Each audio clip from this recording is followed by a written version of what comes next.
My sister posted a photo of me and my 6-year-old with the caption, "When mistakes raise mistakes." My whole family liked it and started mocking us. But my ex-husband didn't.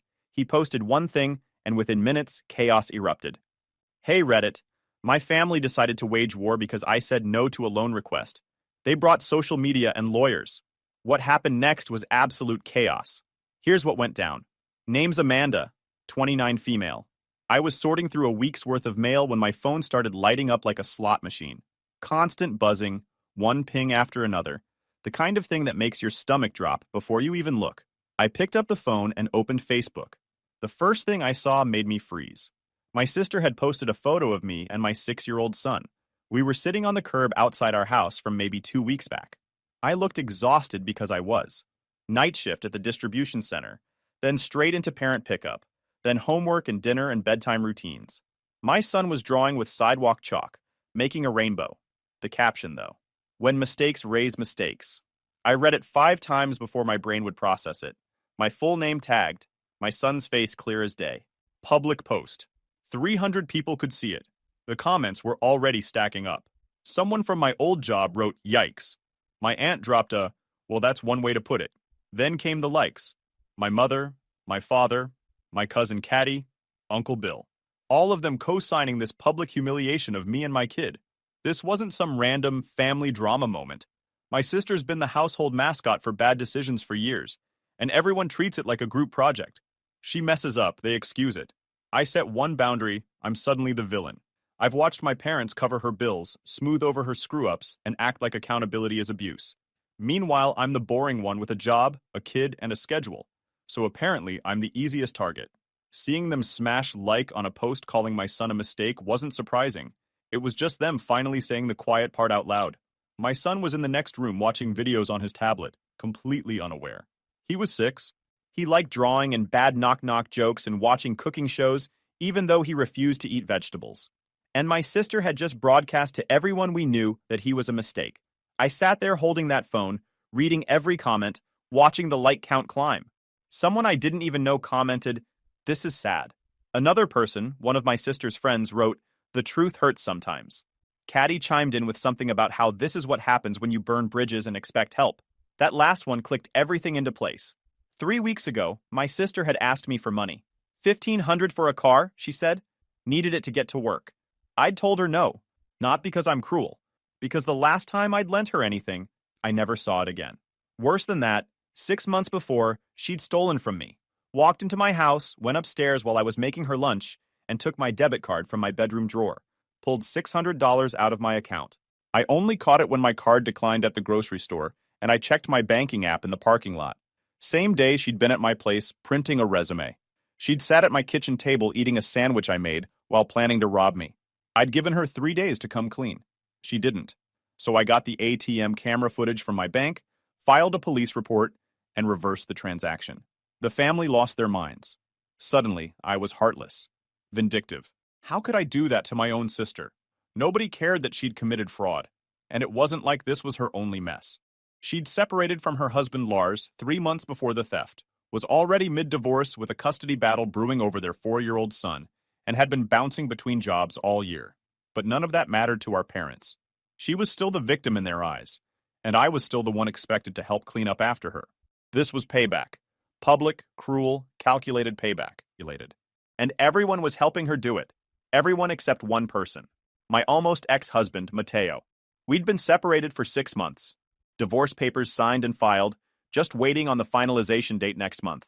We barely talked anymore. Logistics about our son, who'd pick him up when holiday schedules. That was it. He'd moved out in May, took his stuff in trash bags and boxes, and we'd just sort of dissolved into polite distance. But his name wasn't in those likes, wasn't in the comments. He'd seen it, I knew he had. We had mutual friends, shared connections, but he hadn't engaged. 10 minutes later, Mateo finally popped up, not in the comments, but with his own post. He screenshot my sister's caption, blurred our son's face, and wrote, "Dragging a kid online is trash. Also, if anyone's confused why Amanda said no to money, ask about the debit card stunt and the police report." Within minutes, the post got shared in the family group chat, and it imploded. Mom started calling Mateo nonstop. I screenshot the post. Every comment, the like list, everything. Just knew I needed documentation. Then I set my phone down and stared at the wall for a solid 10 minutes. That night, I got a text from Caddy. Long paragraph about how I needed to take responsibility for my actions, how I'd alienated everyone with my attitude, how my sister was just being honest about a difficult situation. I didn't respond, just screenshot it. Something in my gut said, keep everything. The post stayed up all night. By morning, it had 67 likes and 42 comments. Some people defending me, mostly strangers or distant acquaintances. But the core family, my actual relatives, they were all in on it, supporting it, enjoying it. I made my son breakfast, got him ready for school, dropped him off. Then I sat in my car in the parking lot and called Mateo. He answered on the third ring. You saw it? I said. Yeah. We sat in silence for a few seconds. I screenshot everything, I said. Don't know why. Just felt like I should. Good, he said. Keep doing that. He didn't tell me what to do, just validated my gut reaction and hung up. It was more support than I'd gotten from him in months, maybe years. I went home and started a document, typed out the timeline, when she'd asked for money, when I'd said no, the theft 6 months prior, the police report, the family's reaction, then this post. I added screenshots, organized them by date, put it all in a folder on my laptop labeled Records. People don't publicly humiliate you, and then just stop. My sister was angry. My family was backing her. They wanted a reaction, wanted me to apologize, grovel, admit I was wrong for daring to hold anyone accountable. I wasn't going to give them that. The post stayed up for 3 days. I didn't engage. Just watched the comments pile up. My sister kept adding to it, posting in the comments about how she'd tried to help me over the years, and this was the thanks she got. My mother chimed in about how I'd always been difficult. Caddy wrote a whole essay about family loyalty and how I'd never understood it. I saved all of it, every single word. On day 4, something shifted. A few people started pushing back. Someone I went to high school with commented that posting someone's kid like that was inappropriate, regardless of family drama. Another person pointed out that calling a child a mistake publicly was concerning. My sister deleted those comments within minutes, but I'd already grabbed screenshots. Then the post disappeared entirely, just vanished. I figured that was it. She'd gotten her petty revenge, realized it was backfiring, and backed off. I was wrong. 2 days later, I got home from work to find a door hanger from the Department of Social Services, Child Protective Services Division. It said they'd attempted contact and to call the number listed. There was also a voicemail on my phone from a social worker asking me to return her call. I stood there holding that door hanger feeling like I'd been punched. CPS. Someone had called CPS on me. I knew immediately who it was. Had to be my sister, or my mother, or both. This was escalation. I went inside and called the number back, scheduled an appointment for the next morning at 10. Then I tore through the house, checked for anything that could be used against me. Dishes in the sink, I washed them. Laundry in baskets, I folded it. My son's room was already clean because he was weirdly organized for a 6-year-old. I vacuumed, wiped down counters, made sure the fridge was stocked, changed the sheets, made the house look like something from a catalog. My phone buzzed. Text from a number I didn't recognize. Then I realized it was my sister's friend Priya, someone I'd met at a few family gatherings. The message was short. I'm sorry. She shouldn't have done this. She texted our group chat yesterday saying, watch how fast she loses her kid and I thought you should know. I have 2 kids and I couldn't stay quiet about this. I screenshot it immediately, sent it to myself via email for backup. Then I called Mateo. He showed up 20 minutes later. CPS, I said, showing him the door hanger and playing the voicemail on speaker. They're coming tomorrow at 10. He read it. Didn't look surprised. Just tired. What do you think they reported? I don't know. Whatever sounds convincing enough to get someone to show up.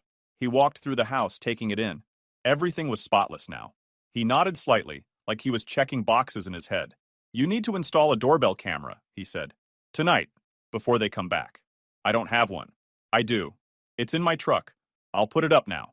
He spent the next hour installing a video doorbell, showing me how to use the app, making sure it captured the entire front porch. Then he sat with me at the kitchen table and we made a list. Every adult who'd been in the house in the last month, every doctor appointment my son had attended, his school attendance record, his last checkup dates, medications, none, allergies, none, emergency contacts, everything. You're going to be fine, he said, but you need to treat this like a legal proceeding.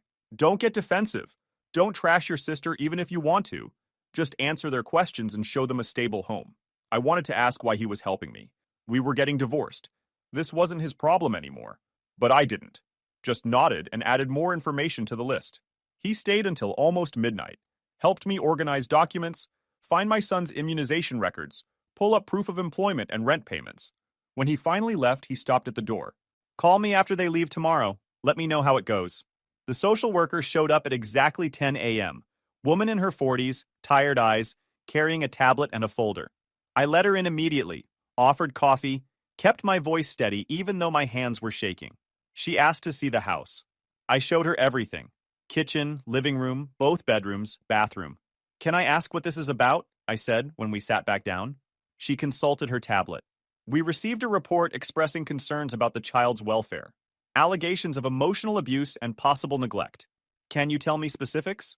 The reporter claimed the child is frequently left alone, that there's conflict in the home, and that you've been posting concerning content about the child on social media. I almost laughed. I haven't posted anything about my son on social media in months, I said. But someone else did post about him recently. Would you like to see it? I pulled out my phone and showed her the screenshots. The original post, the caption, my sister's name right there at the top. Then I showed her the text from Priya. Watch how fast she loses her kid, sent the day before the CPS visit. The social worker's expression didn't change, but she took notes. Asked me to email her copies of everything. Then she asked to speak to my son. I called him in from his room. He sat on the couch looking confused. The social worker asked simple questions. 20 minutes later, she stood to leave, handed me her card. I'll need to make one more visit, probably next week, but preliminarily, I'm not seeing evidence of the allegations.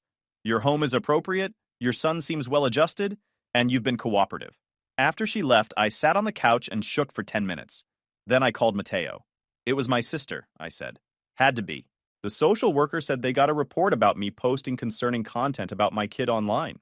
That's projection, he said. Your sister posted it, so she reported you for posting it. That's insane. That's desperate. He was right. My sister had gone nuclear because the original post hadn't destroyed me the way she wanted. So she'd escalated, tried to get my kid taken away. And when that didn't work, she'd probably escalate again. I printed out the screenshots and put them in a binder.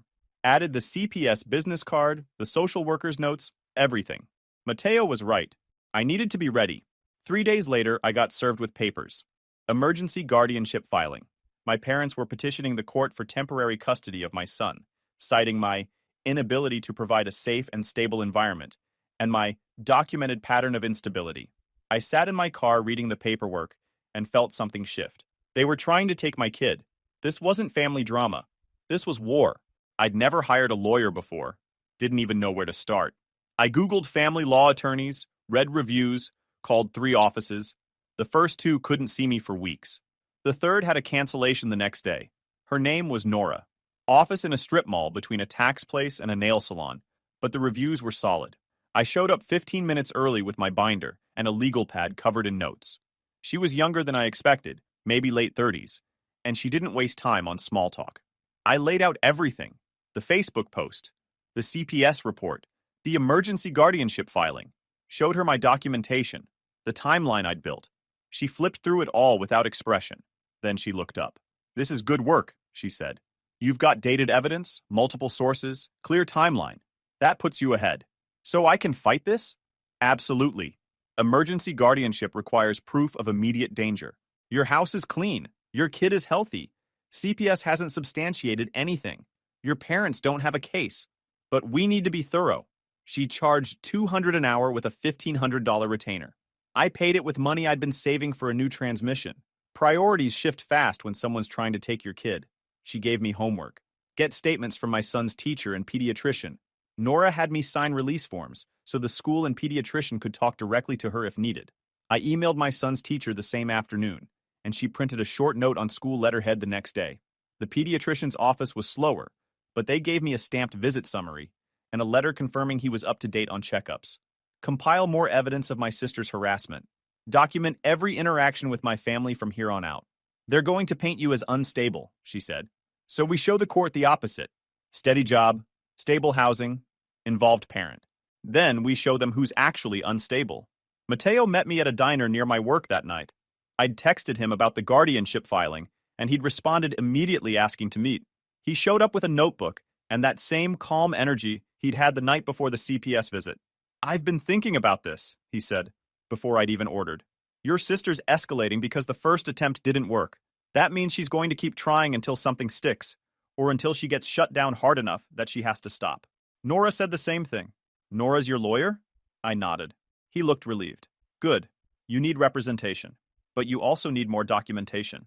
He pulled out his phone and showed me a spreadsheet. He'd made a timeline. Every incident with my sister going back 2 years.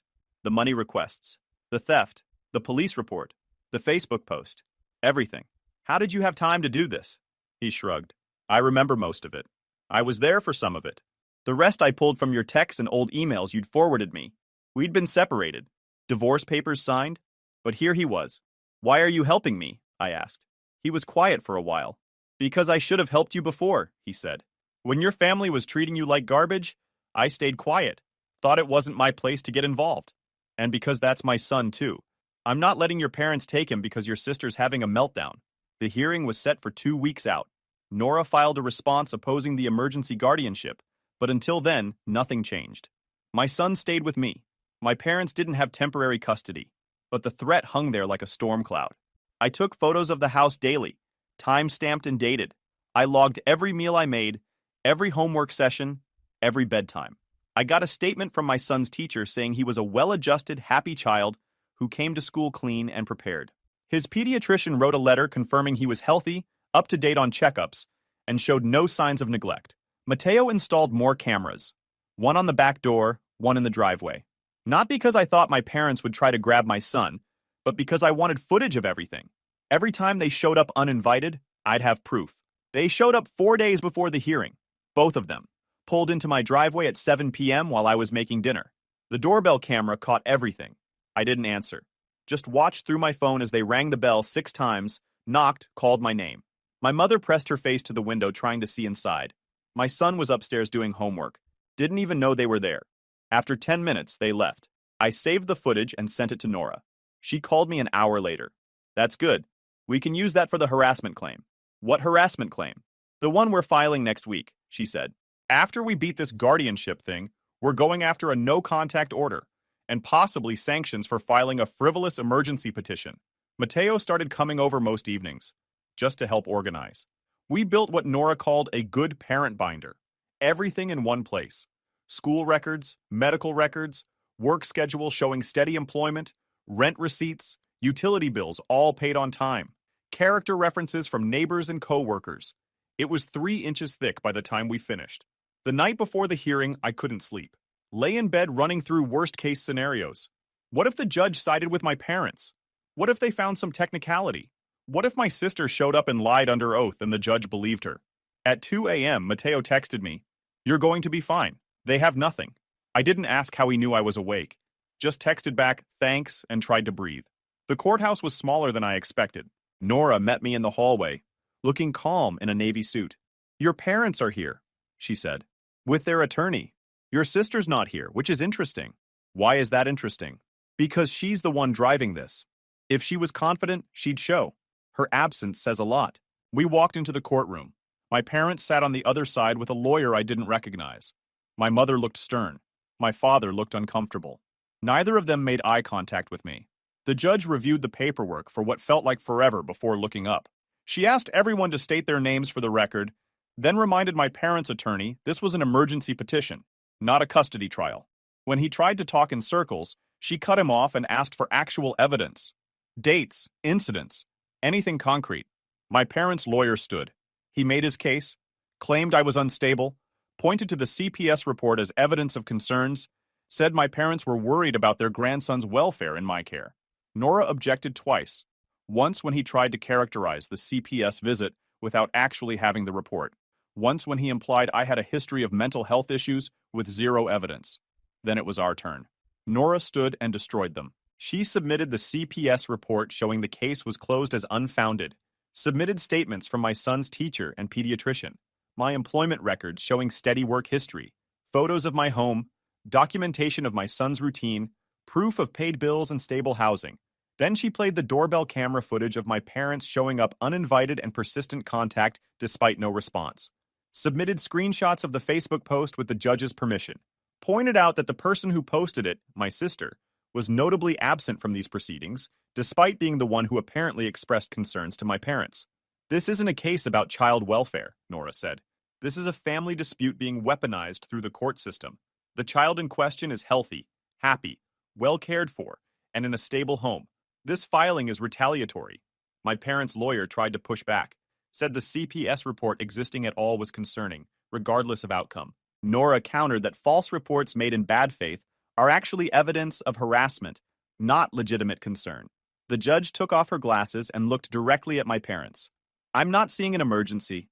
I'm seeing a child who's attending school regularly, receiving medical care, living in appropriate housing with his mother, who has no history of neglect or abuse. The CPS case was closed as unfounded. I'm denying this petition. My mother started to speak. The judge held up a hand. I'm not finished. I'm also noting for the record that filing emergency petitions without evidence wastes court resources and can be sanctioned. I'm warning counsel that any future filings of this nature will be scrutinized heavily. She banged her gavel. The whole thing took 45 minutes. My parents tried to approach me in the hallway. Nora stepped between us. No contact with my client, she said firmly. Any further communication goes through me. We left them standing there. My mother looked furious. My father looked defeated. I felt nothing, just tired. In the parking lot, I called Mateo, told him the judge had denied the petition. He was quiet for a second, then I heard him exhale. I'm proud of you, he said. We hadn't talked like that in years. Maybe ever. I sat in my car and cried for 5 minutes before driving home. Nora filed for a civil harassment restraining order the next day, named my sister, my parents, and Caddy. The petition was detailed, listed every incident. This is going to take about 3 weeks to get a hearing date, she said. In the meantime, if they contact you, save it. If they show up, record it. If they try to use intermediaries, document that too. They didn't contact me directly, but they tried other ways. I also gave my supervisor a heads up that my family might show up again. I didn't dump the whole story. Just said there was an active court. When the police told me my sister was dead, I thought it was a tragedy. Then they said I killed her. When the police showed up at my door after my sister disappeared, I thought they were going to tell me she was dead. What they said was so much worse. I texted Meredith 3 times on Tuesday and she didn't respond. By Wednesday morning, I drove to her apartment. The landlord said she'd moved out, taken everything, left no forwarding address. I went home confused. We'd just made plans for Saturday. Brunch at the place we'd gone every weekend since we were teenagers. Thursday morning, 2 detectives stood on my porch. We need to ask you some questions about a recent death. My heart stopped. I thought they'd found Meredith's body. Instead, one pulled out a photo of a man I'd never seen before. Do you know this person? I shook my head. They looked at each other with that cop look, the one that says they don't believe you. Can we come inside? We sat in my living room and the detective leaned forward. This man was found deceased in his apartment 2 days ago. We found your fingerprints on a kitchen knife at the scene. Your hair on his couch. Your credit card receipt in his trash. That's impossible. I've never seen him. I've never been there. They asked where I was Monday night. Home alone watching TV. No alibi. They asked if anyone had access to my belongings. That's when I realized. My spare key. Missing from the drawer last month. I'd assumed I'd misplaced it. My sister Meredith has been to my apartment. I said slowly. The pieces starting to connect. She's been missing since Tuesday. The detectives wrote down her information and left. Told me not to leave town. I spent that night going through my apartment. More things missing. A coffee mug. A scarf. A hairbrush I hadn't used in months. All things covered with my DNA. The detectives came back the next morning with photos from the crime scene. My scarf draped over the dead man's couch. My coffee mug in his sink with my lipstick on it. A receipt with my forged signature. Someone is setting me up, I said, voice shaking. The phone number you gave us for your sister is disconnected. The address is an empty apartment. We ran Meredith Collins and found nothing. No driver's license, no social security number, no records at all. That's impossible. She's my sister. We grew up together. Ma'am, according to your parents, you don't have a sister. The room tilted. I called my mother from the police station, hands trembling. Mom, tell them about Meredith. Tell them she's real. Silence on the line. Then, honey, who's Meredith? My sister, your daughter. Sweetheart, you're an only child. You've always been an only child. The detective was watching me. I could see what he was thinking. Unstable, delusional, dangerous. They held me for 48 hours while my lawyer scrambled. That's when the truth started emerging, piece by piece. My mother had given birth to twins. Identical. But she'd only wanted one child. Meredith was given up at birth to a private adoption agency. Records sealed. My parents never told me. Never told anyone. They'd erased her completely. But Meredith found out. Somehow, somewhere, she'd gotten the records. She'd tracked me down 8 years ago, introduced herself at a coffee shop like it was coincidence, became my best friend before revealing she was my sister. I'd been so happy.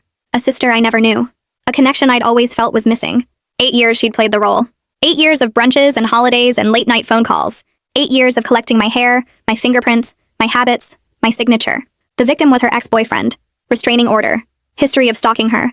She'd planned his murder for years. They found her notebook in a storage unit registered under my social security number. Every page detailed how she'd frame me, how she'd disappear, how I'd take the fall for everything. The last entry was dated 1 week before the murder. She abandoned me at birth. She got the parents, the childhood, the life that should have been mine. Now she'll get what she deserves. She wasn't framing a stranger. She was punishing me for existing, for being the twin they kept. My lawyer got the charges reduced. Evidence pointed to Meredith, but she'd vanished completely. New identity, new country probably. She'd had 8 years to plan her escape. I'm out on bail now. The case is technically still open. They can't convict me with the notebook evidence, but they can't convict her either. She's a ghost. I sat at our brunch place last Sunday, force of habit, ordered 2 coffees before remembering.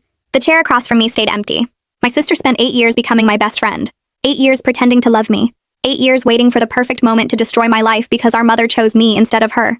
And somewhere out there, she's still watching. I check my locks 3 times before bed now. It's never enough. I sit in my apartment the morning after checking my locks for the 3rd time, staring at my phone and wondering if I should call my parents again, or if there's any point. My coffee sits cold on the table next to me. I haven't slept more than 3 hours. Every small noise makes me jump. My phone buzzes and I grab it too fast, nearly dropping it. Alexander Gates, my lawyer, is texting me. He wants me to come to his office because the forensic team found something else in the storage unit. My hands shake as I read the message twice. What else could there possibly be? I grab my keys and head out, checking behind me twice before getting in my car. The drive to his office takes 20 minutes but feels longer. I check my rearview mirror constantly, looking for cars that might be following me. Nobody is there. I know nobody is there, but I check anyway. At Alexander's office, his secretary waves me through immediately. He's waiting with a manila folder on his desk and his face looks tired. He shows me additional pages from Meredith's notebook that the forensic team found wedged behind a false panel in the storage unit. These pages are different from the ones about the murder plan. These pages detail how she studied my handwriting for 2 years before she felt confident forging my signature. There are practice sheets with my name written hundreds of times, each one getting closer to my actual signature. The progression is clear. Early attempts look clumsy and wrong. Later ones are almost perfect. By the final page, I can't tell which signature is mine and which is hers. The level of patience and planning makes my stomach turn because this wasn't impulse or anger. This was cold, calculated revenge spanning nearly a decade.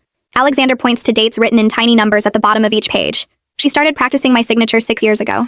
6 years of planning while we had brunch every Saturday. 6 years of perfecting my handwriting while I told her about my work problems and dating disasters. I feel sick. Alexander asks if I'm okay and I nod even though I'm not. He makes copies for me to take home and I don't know why I want them. But I do. Detective Swift calls later that day while I'm sitting in my car in Alexander's parking lot, still holding the copies. She tells me they've identified the adoption agency that handled Meredith's placement. It was called New Beginnings Family Services, and it operated out of Portland until it closed in 2003. The records are sealed by court order from 1995, which means my parents must have requested the seal. Swift is working on getting them unsealed, but it could take weeks or months depending on the judge. She sounds frustrated, and I can tell she wants to give me better news. I thank her and hang up, feeling frustrated that even now, my parents' decision to hide Meredith continues to block answers I desperately need. If they had just told me the truth from the beginning, would any of this have happened? Would Meredith have felt less abandoned if she'd known I didn't know about her either? I start the car and drive home on autopilot, barely remembering the route. I force myself to go grocery shopping because I've been living on delivery food for 2 weeks, and I need to reclaim some normalcy. The store is crowded with people doing their regular Wednesday shopping, and the fluorescent lights feel too bright. I grab a cart and head to the produce section, trying to remember what I usually buy. Apples. I need apples. I'm reaching for a bag when I see her. A woman with dark hair like Meredith's, standing by the tomatoes. My heart stops. She's wearing a blue jacket. Meredith had a blue jacket. The woman turns slightly and I see her profile. My hands start shaking. I abandon my cart right there in the middle of the aisle and walk quickly toward the exit. She turns around fully and I see her face. It's not Meredith. The woman is older with different features. Nothing like my sister except the hair color. I keep walking anyway. I can't stop. I get to my car and sit there for 10 minutes, my hands shaking too badly to put the key in the ignition. A security guard walks by and looks at me with concern, but I wave that I'm fine. I'm not fine.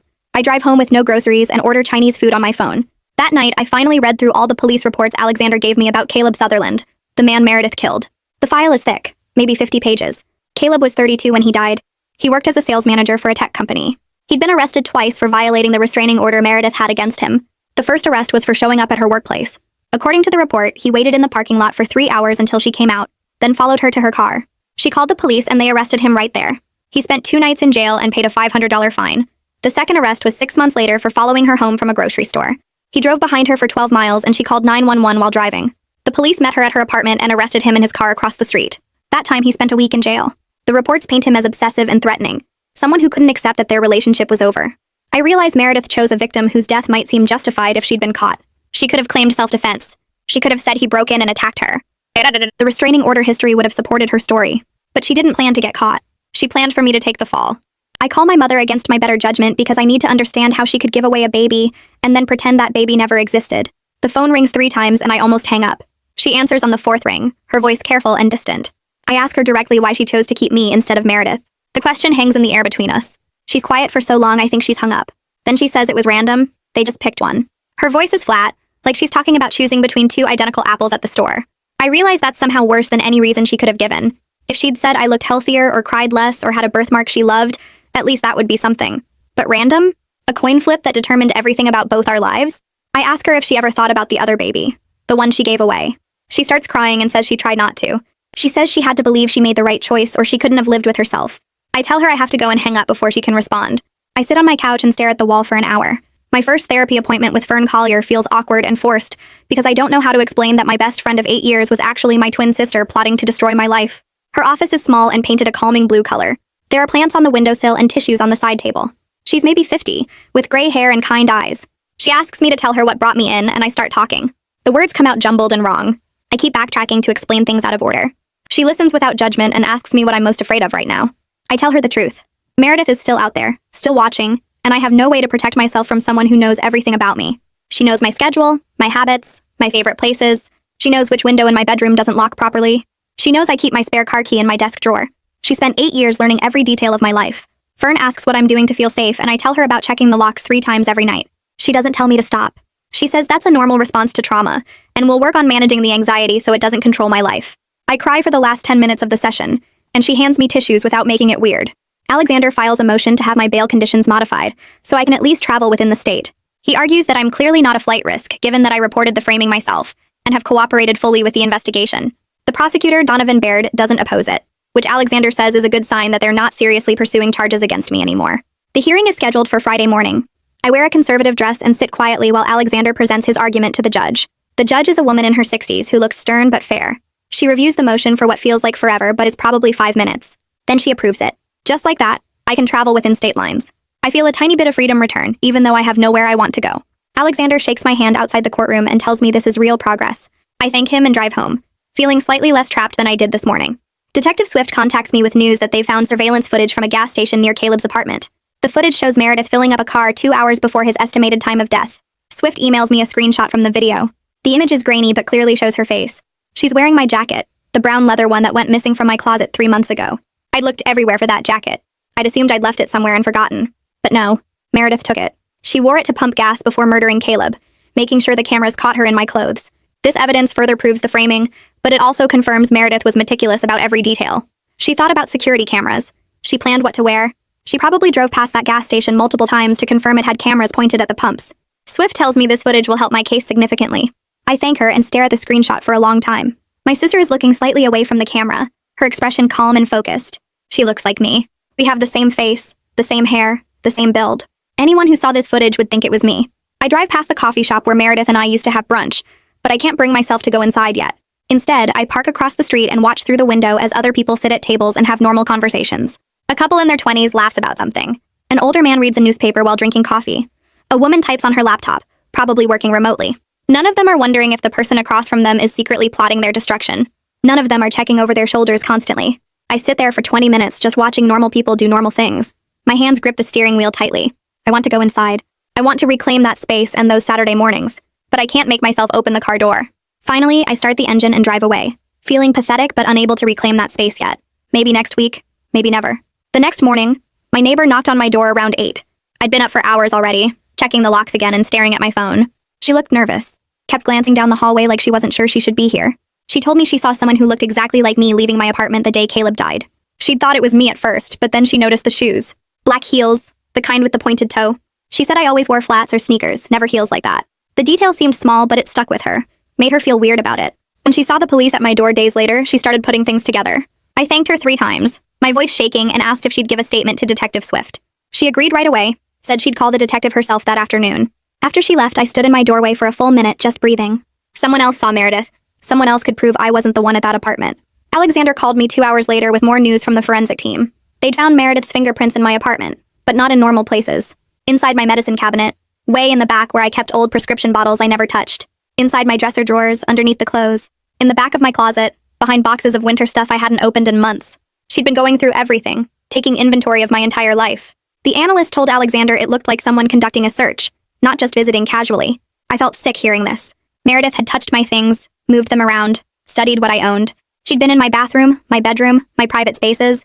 The framing felt almost easier to process than this. She'd invaded every corner of my home while pretending to be my sister, my friend. Alexander asked if I was okay, and I lied and said yes. I wasn't okay. I wanted to throw away everything I owned and start over in a place she'd never been. 3 days later, I sat in Donovan Baird's office downtown. The building was all glass and steel, modern and cold. Alexander came with me, sat beside me in the chair across from the prosecutor's desk. Donovan looked tired, like he'd been working too many cases for too many years. He told me directly that his office wasn't going to prosecute me. They were preparing to dismiss all charges formally. The evidence pointed clearly to Meredith now, and they were shifting all their resources to finding her. He apologized for what I'd been through, said he understood this had been horrible for me. I should have felt relieved. Alexander squeezed my shoulder, smiled at me, but I just felt empty. Clearing my name didn't undo what Meredith did. It didn't explain why she hated me enough to plan this for 8 years. It didn't bring me any closer to understanding how someone could pretend to love me while plotting my destruction.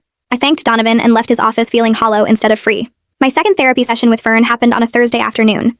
Her office had soft lighting and comfortable chairs, the kind of place designed to make you feel safe enough to fall apart. We talked about my sleep, my anxiety, the constant checking of locks.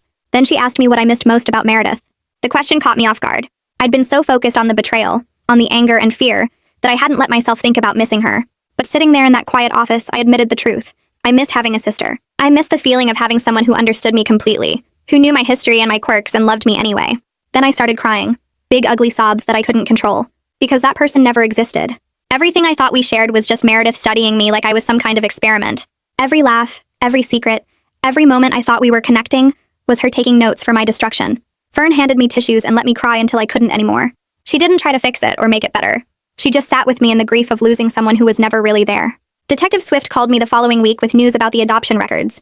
She'd gotten them unsealed through a court order. Meredith had been placed with a family in Oregon right after birth. They returned her to the agency after 6 months. The paperwork said she was difficult and hard to manage as an infant. She spent 2 years in foster care after that, moving between different homes. Then a couple in Washington adopted her when she was 3. They raised her until she turned 18, but the detective said there were notes about behavioral problems and running away. My parents' decision to give her up created this whole childhood of abandonment and moving around. I got to stay in one house, with parents who wanted me, going to the same school and having the same friends. Meredith got returned like a broken product, shuffled around, never settling anywhere. I understood her anger better after hearing this. I still couldn't forgive what she did, but I understood where it came from. One random choice at birth gave me everything and gave her nothing. I forced myself to go back to work on Monday. The marketing firm where I'd worked for 3 years felt different now. Everyone knew what happened because it had been in the news. My coworkers were awkwardly nice, giving me space but also checking on me constantly. Sarah from accounting brought me coffee without asking. Mike from creative told me to take my time on deadlines. My boss called me into her office and told me to take whatever time I needed, that my job was secure. I insisted on working because sitting at home thinking about Meredith all day was making me crazy. I needed tasks, deadlines, normal work problems to focus on. By Wednesday, I'd finished 2 projects and felt almost like myself again. Work gave me structure, gave me something to do besides obsess over where Meredith was hiding. Alexander met me for coffee that Friday to update me on the investigation. He told me Interpol had been notified about Meredith. Her photo was distributed to law enforcement in dozens of countries, but he was honest with me in a way I appreciated. People disappear successfully all the time, especially when they've been planning it for years like Meredith had. She probably had multiple fake identities set up, money hidden in offshore accounts, an exit plan as detailed as her framing plan. The chances of finding her were slim. Even if they did locate her, getting her back to the country could take years. Extradition was complicated and slow. I stirred my coffee and watched the foam swirl. Alexander looked at me with genuine sympathy. He said he was sorry, that he wished he had better news. I told him I appreciated his honesty. At least I knew what I was dealing with. Meredith was gone, probably forever, and I had to figure out how to live with that. The nightmares started that week. Every night I'd wake up at 2 or 3 in the morning, convinced Meredith was standing at the foot of my bed watching me. I'd turn on every light, check every window, test every lock. Then I'd lie awake until sunrise, too scared to close my eyes again. The bags under my eyes got darker each day. I looked exhausted all the time. Fern told me this was a normal response to trauma, that my brain was processing the violation of trust and safety. Knowing it was normal didn't make it less scary. I was tired constantly, could barely focus at work. I started drinking coffee all day just to stay awake. My hands shook from the caffeine and the lack of sleep. I looked in the mirror and barely recognized myself. I looked older, worn down, like I'd aged 5 years in the past month.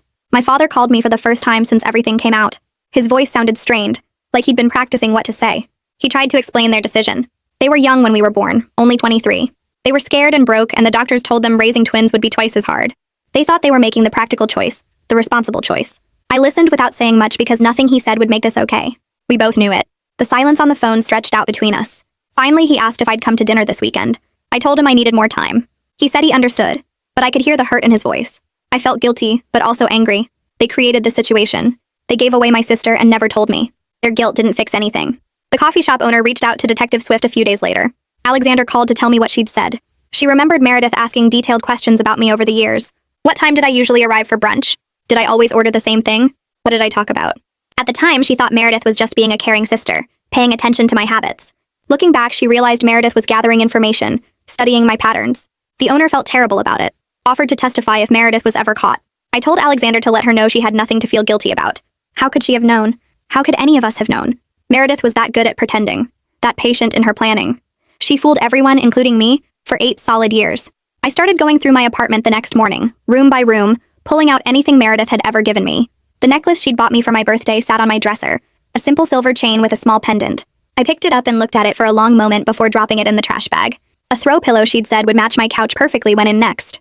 3 books she'd recommended, each one with her handwriting on the inside cover saying she thought I'd love them. A framed photo of us at a concert, a coffee maker she'd replaced when mine broke. Each item felt contaminated now, like touching them might somehow connect me back to her plans. I worked through every drawer, every closet, every shelf. By the time I finished, the trash bag was full and my apartment looked bare. The empty spaces on my shelves and walls made the place feel hollow, but at least I could breathe without seeing reminders of her everywhere I looked. I tied up the bag and carried it down to the dumpster, feeling lighter with each step away from my building. Detective Swift called 3 days later while I was at work. She asked if I could come to the station after my shift ended. I agreed and spent the rest of the day distracted, wondering what new information they'd found. When I arrived that evening, Swift led me to the same interview room where this whole nightmare had started. She spread photos across the table, showing a rundown motel about 30 miles outside the city. The sign out front advertised weekly rates and cable TV. Swift explained that they'd traced Meredith's movements in the weeks before Caleb's murder. She hadn't been living at the apartment address she'd given me at all. She'd been staying at this motel, paying cash every week, using a fake name.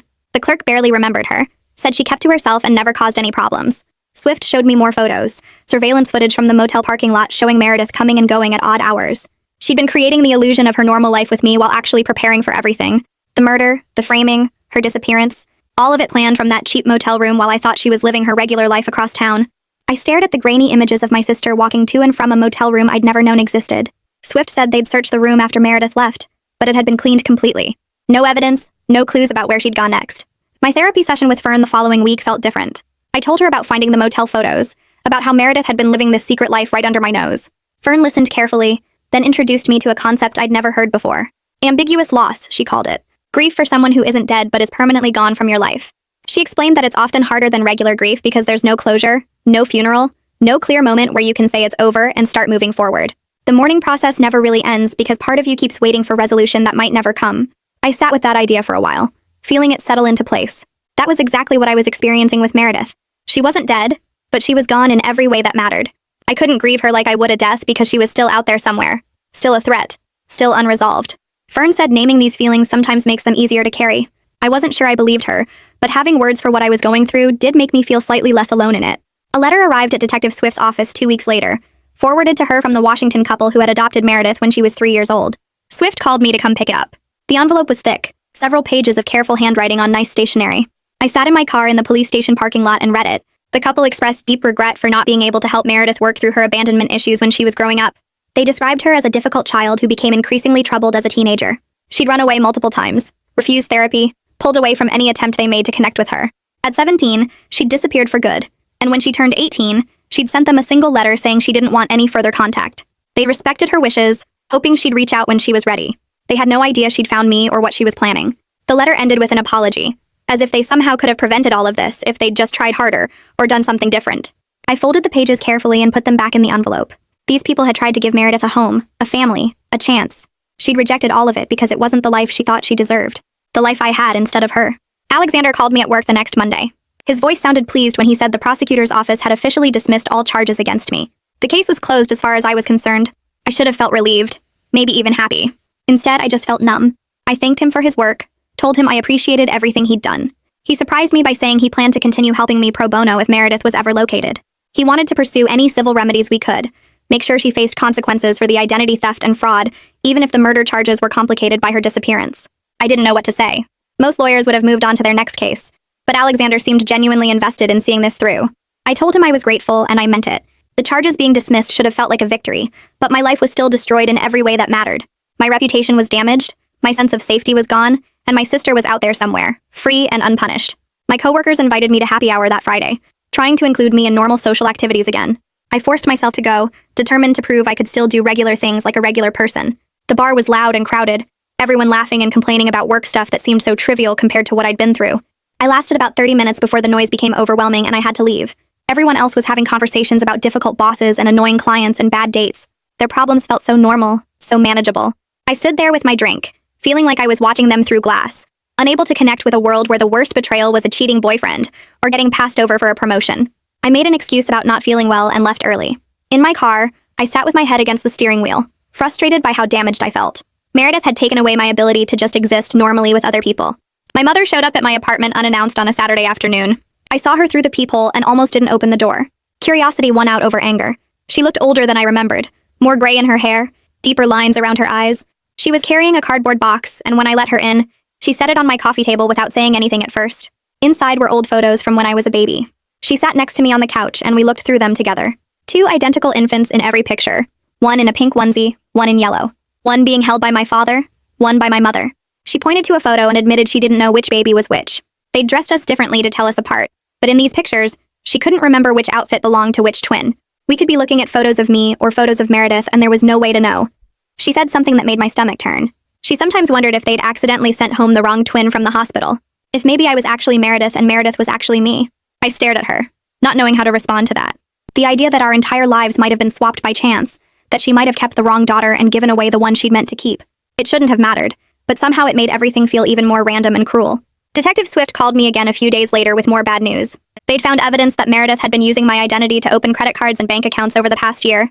The amounts were significant, nearly $50,000 that she'd never have to pay back because it was all in my name. Swift walked me through the accounts they'd found so far, but she warned there might be more they hadn't discovered yet. I felt sick listening to the list. Meredith had been building financial resources for her disappearance while destroying my credit and leaving me with debt I'd never agreed to. Alexander helped me file fraud reports with every bank and credit card company. We froze my credit, filed police reports, started the long process of proving I hadn't opened these accounts. He explained it could take months or even years to fully clear my name financially. The identity theft was just another layer of violation on top of everything else she'd done. Every time I thought I understood the full scope of her betrayal, something new emerged to show me it went even deeper than I'd imagined. Fern had recommended a support group for victims of stalking and identity theft. I'd been putting it off, not wanting to sit in a room full of strangers and share my story. But after learning about the financial fraud, I decided to give it a try. The group met in a church basement on Tuesday evenings. About 8 people sat in a circle of folding chairs. A woman around my age talked about how her ex-boyfriend had stolen her identity and destroyed her credit, opening accounts and taking out loans in her name before disappearing. The details were different from my situation, but the feeling she described was exactly the same. Having your life hijacked by someone you trusted. Feeling violated in a way that went beyond just the financial damage. When it was my turn to share, I gave a brief version of my story. I didn't go into all the details, just said my sister had framed me for murder and stolen my identity. People nodded with understanding that felt genuine. No one looked shocked or asked intrusive questions. They just listened and understood. For the first time since this started, I was in a room full of people who got it without me having to explain. The prosecutor's office held a press conference the following week, announcing that I'd been cleared, and they were actively searching for Meredith. My name was all over the news again. I had to take the day off work because reporters showed up at my office building trying to get a statement. They called my cell phone, sent emails, even knocked on my apartment door. Alexander handled all the media inquiries. He gave a brief statement saying I was relieved to be cleared and hoped law enforcement would locate my sister soon. I was grateful he dealt with it because I had nothing to say that wouldn't sound either pathetic or full of rage. The news coverage dredged everything back up. My coworkers, who had finally stopped walking on eggshells around me, went back to giving me sympathetic looks. Strangers recognized me at the grocery store. I stayed home for 3 days, ordering food delivery and ignoring my phone, waiting for the media attention to die down again. I took a week before I could make myself walk back to the coffee shop. The building looked exactly the same from the outside. Same brick walls and painted sign, but everything felt different now. I parked across the street and sat in my car for 10 minutes, watching people go in and out like it was any normal day. My hands shook on the steering wheel. I finally forced myself to get out and cross the street. The door chimed when I pushed it open. The owner looked up from behind the counter and her face changed immediately. She came around fast and pulled me into a hug before I could say anything. She smelled like coffee and vanilla. She pulled back and held my shoulders, looking at me with tears in her eyes. She said she was so sorry, that she never saw what was happening, that she'd answered questions from the police and felt sick about every conversation she'd ever had with Meredith. I told her it wasn't her fault. She insisted on making my usual coffee for free. I took it and looked at our table by the window, the one we'd sat at every Saturday for years. I couldn't sit there. I chose a different table near the back, facing the door so I could see everyone who came in. The coffee tasted the same, but drinking it alone felt wrong. I made myself finish the whole cup before leaving. When I told Fern about it at my next session, she said reclaiming spaces was an important part of healing. Requested Reds is on Spotify now. Check out link in the description or comments. I wasn't sure I believed her, but I'd done it anyway. Detective Swift called 2 days later and asked me to come to the station. She had something to show me. I drove there with my stomach in knots, not knowing what to expect. She led me to a small room with a computer screen and pulled up security footage. The timestamp showed dates from 3 years ago. The footage was grainy black and white from a storage facility. She explained this was the place where they'd found Meredith's notebook. I watched the screen. A woman walked into frame and I recognized her immediately even though her back was to the camera. She unlocked a unit, pulled up the metal door and disappeared inside. Swift fast-forwarded through hours of footage. Meredith stayed in that unit for 3 hours that first visit. The detective showed me more clips. Meredith came back every few weeks over 3 years. Same unit, same routine. She'd rented it under a fake name and paid cash for everything, but the cameras had caught her face clearly in several shots. I watched her walk in and out, carrying notebooks and boxes, completely calm. She looked normal. She looked like my sister. Swift said the footage proved Meredith had been planning this for years, visiting regularly to work on her revenge plans. Watching her unlock the unit and spend hours inside made my skin crawl. She'd been doing this the whole time we were having brunch together. The whole time she was pretending to be my friend. Fern suggested I take a self-defense class. She said it might help me feel less helpless. I wasn't sure it would make any real difference because if Meredith came back, I doubted I could actually fight her off. But I signed up anyway at a gym 3 blocks from my apartment. The instructor was a woman in her 40s with short gray hair and calm eyes. She was patient when I showed up, obviously anxious the first night. The class had about 12 people, mostly women, all different ages. Nobody knew my story, and I liked being anonymous. The instructor taught us basic strikes and how to get out of holds. The physical activity helped.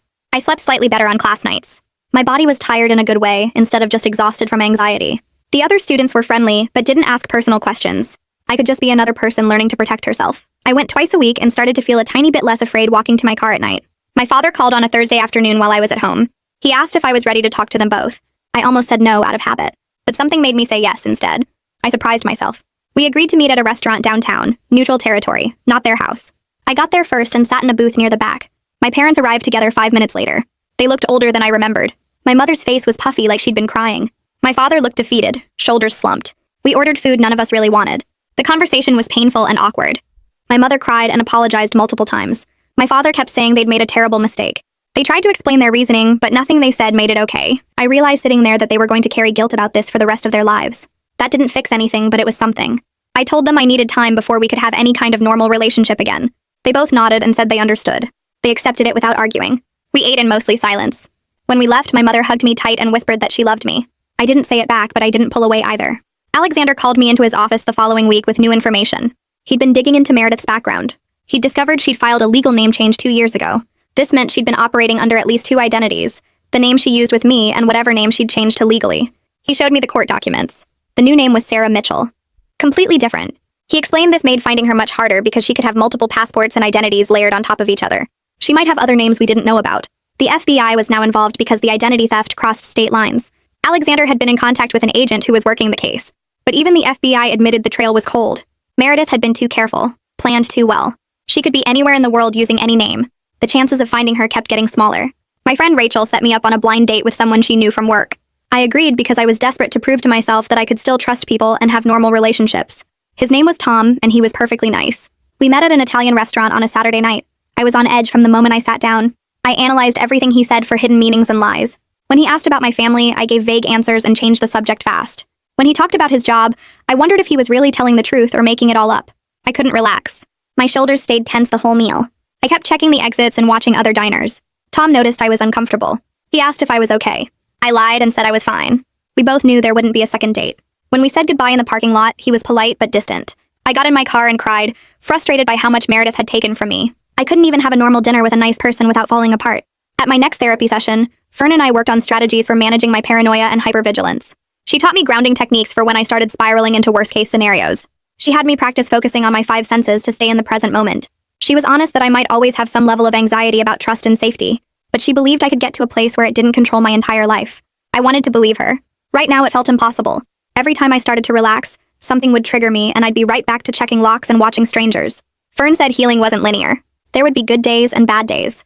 I just had to keep working at it. Detective Swift contacted me again a few days later. She said they'd identified 3 other people Meredith had contact with over the years, who might have information about her plans. They were interviewing each of them. One was a former co-worker who remembered Meredith talking about feeling abandoned by her birth family. Another was a therapist Meredith had seen briefly before stopping treatment. The third was a woman who'd lived in the same apartment building as Meredith years ago. Swift said none of them had seen this coming. They all described Meredith as quiet and private but seemed normal enough. Nobody had suspected she was capable of murder and framing her own sister. The interviews weren't giving them useful leads on where she might have gone, but they were building a fuller picture of who Meredith really was. I got a notification on my phone that someone had tried to use one of my credit cards in Mexico. My heart started racing immediately. I thought it might be Meredith. I called the credit card company with shaking hands. They explained it was regular credit fraud, not connected to my case. Someone had stolen the card number and tried to buy electronics. The incident sent me into a panic attack anyway. I sat on my bathroom floor using all of Fern's grounding techniques to calm. His real home is wherever I say it is until he's 18, Lisa said. And right now, that's your house. You're being cruel. I'm being a parent. David's face twisted.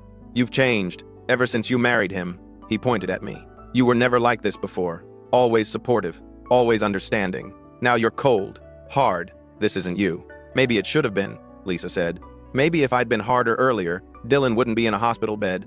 Maybe if I'd held him accountable instead of making excuses, he'd have learned consequences before things got this bad. Or maybe if you'd chosen your kids over your new husband, they wouldn't be falling apart. The police car pulled up, same officer as before. He recognized David immediately. Mr. Brenner, we talked about this yesterday.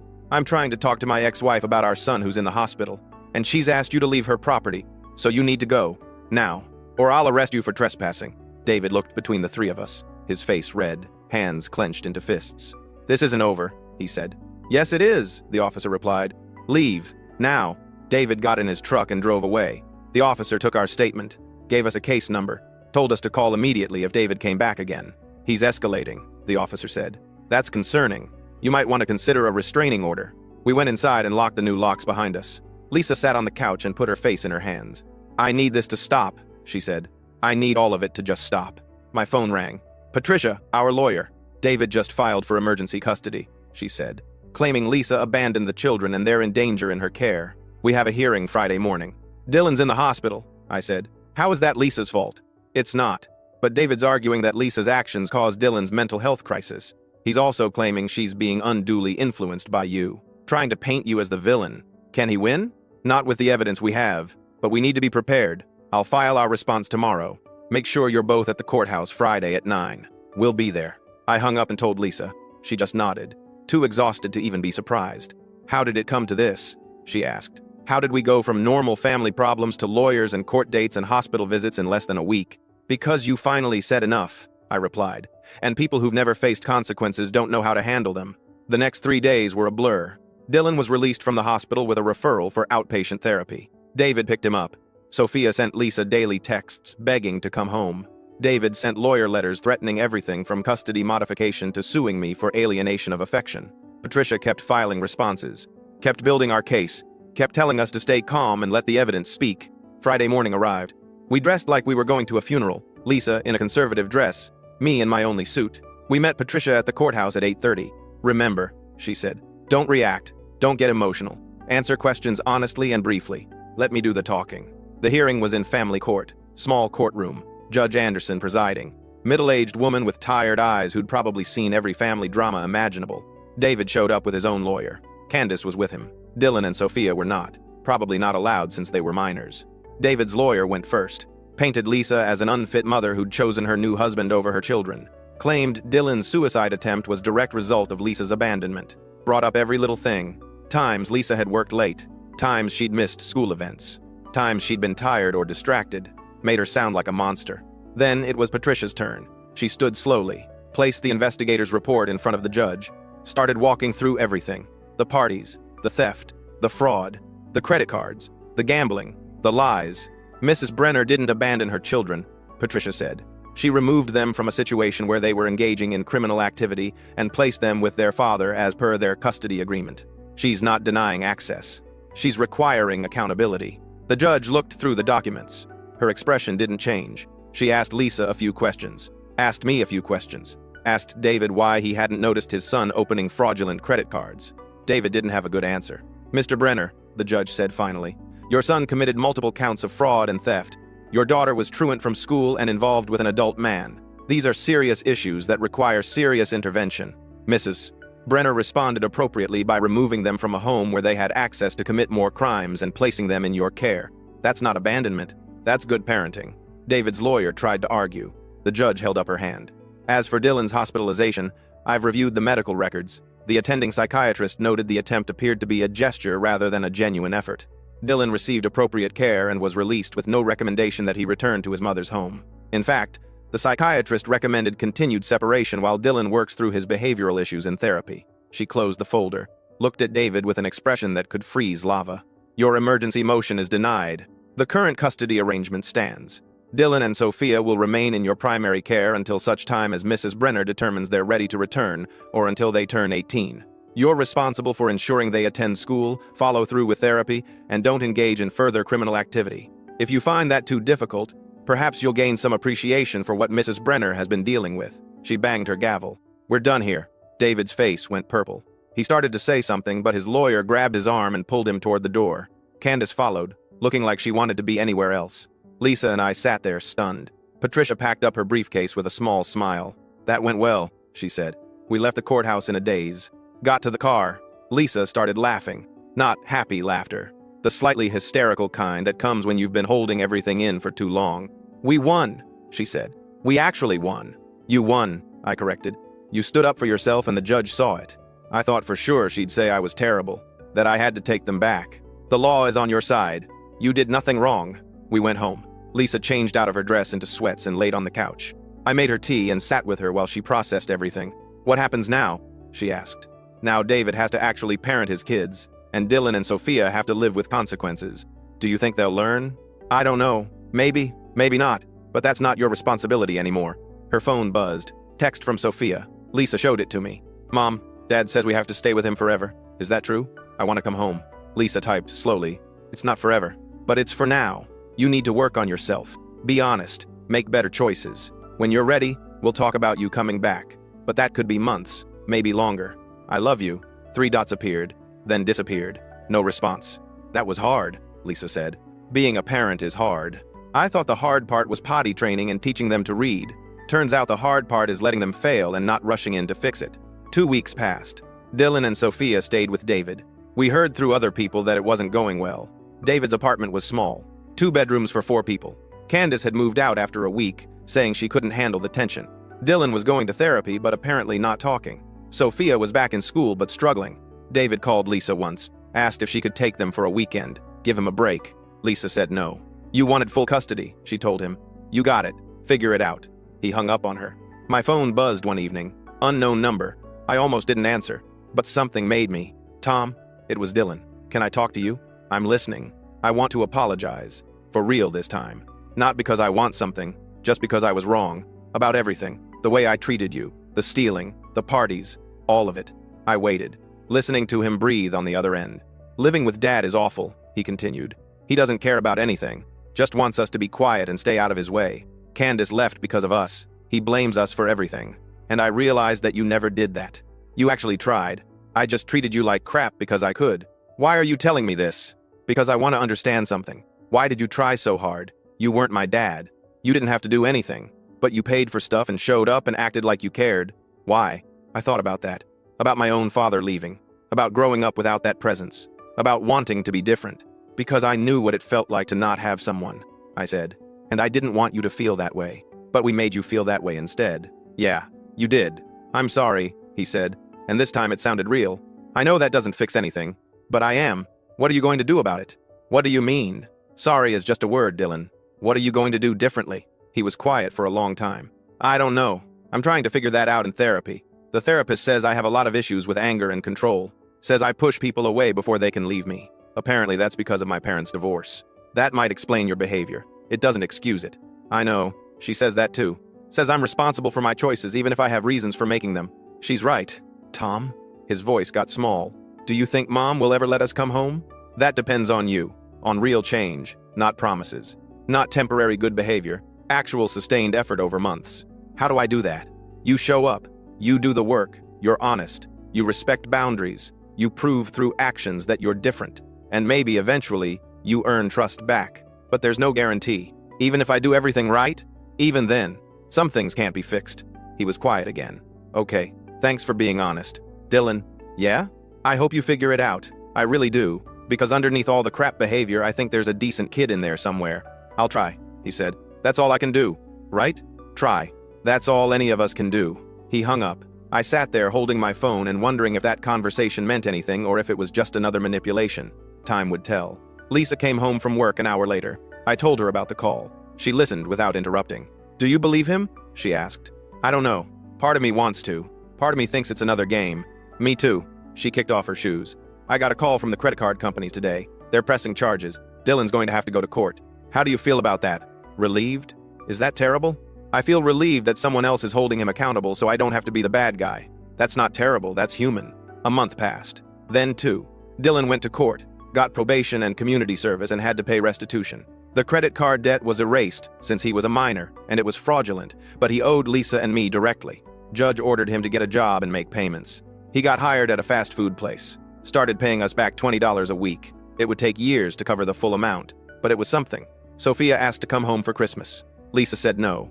We spent Christmas just the two of us. Quiet, peaceful, sad in a way, but also freeing. David sent a bitter text about how we'd destroyed his holiday by refusing to take the kids even for a day. Lisa blocked his number. Spring came. Dylan was still working, still going to therapy, still living with David. Sophia had brought her grades up, was talking about college. Both of them sent occasional texts. Always respectful now, always careful. Lisa responded sometimes. Short messages, keeping distance but not completely cutting them off. "I think they're actually changing," she said one evening. "Not just pretending. Maybe. You still don't believe them?